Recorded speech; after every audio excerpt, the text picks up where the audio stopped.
Hello and welcome to Levant TV Headlines. France has carried out its first airstrikes against Islamic State militants, destroying a depot less than 24 hours after President François Hollande announced plans of air support. A car bomb exploded in the district of Karada in central Baghdad, killing at least 5 people and wounding 21 as security forces fight to regain ground from Islamic State militants. Iran and 6 world powers returned to the negotiating table today with only 2 months left to reach a deal on ensuring Tehran's nuclear program poses no military threat. International airlines have suspended flights to Yemen's main airport for 24 hours due to weeks of clashes between rebels and Islamist fighters near the capital Sana'a. And Scotland has rejected independence in a referendum that left the centuries-old United Kingdom intact, but paved the way for a major transfer of powers away from London. Now let's take a look at the top headlines in today's newspapers in the Middle East. Starting with Lebanon, the Daily Star reports that 2 Lebanese soldiers have been killed in a roadside bomb that targeted an army patrol unit in the northeastern region of Arsal.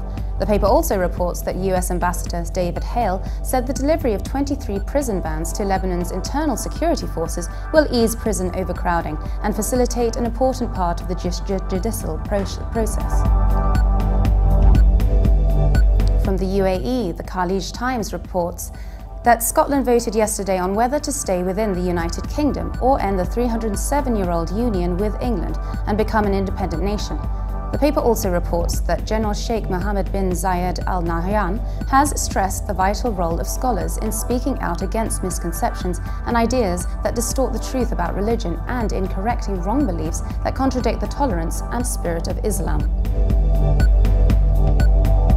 From Egypt, the Egypt Independent says the media center of the Ministry of Interior denied news circulated by a number of websites about a contract between the Ministry of the Interior and a company to monitor internet activities and social networking websites in Egypt.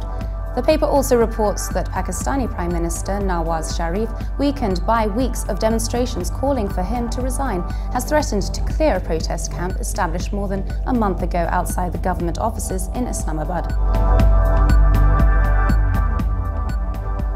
Now let's take a look at the top Middle East headlines in the UK papers.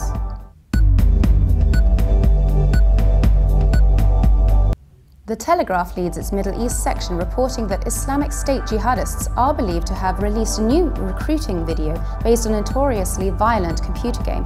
The paper says the mocked-up Grand Theft Auto-style trailer designed to attract younger members features virtual fighters attacking US troops. The Guardian reports that the UN has warned that it will be forced to cut food rations for more than 6 million Syrians from next month unless it received more funding.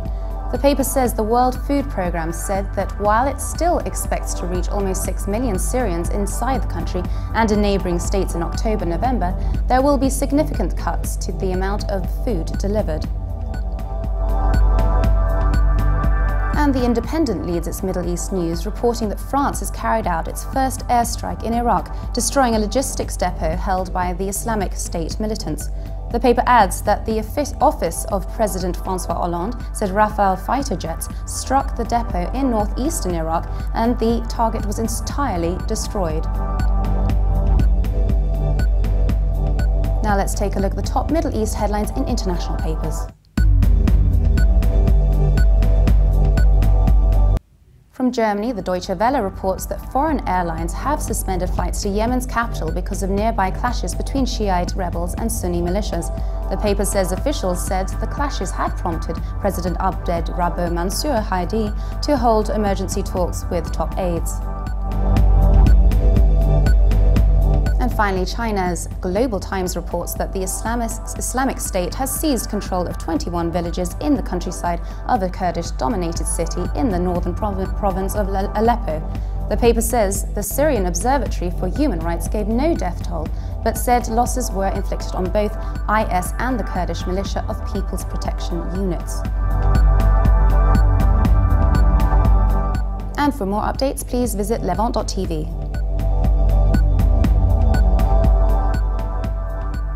Thanks for watching. Until next time, bye for now.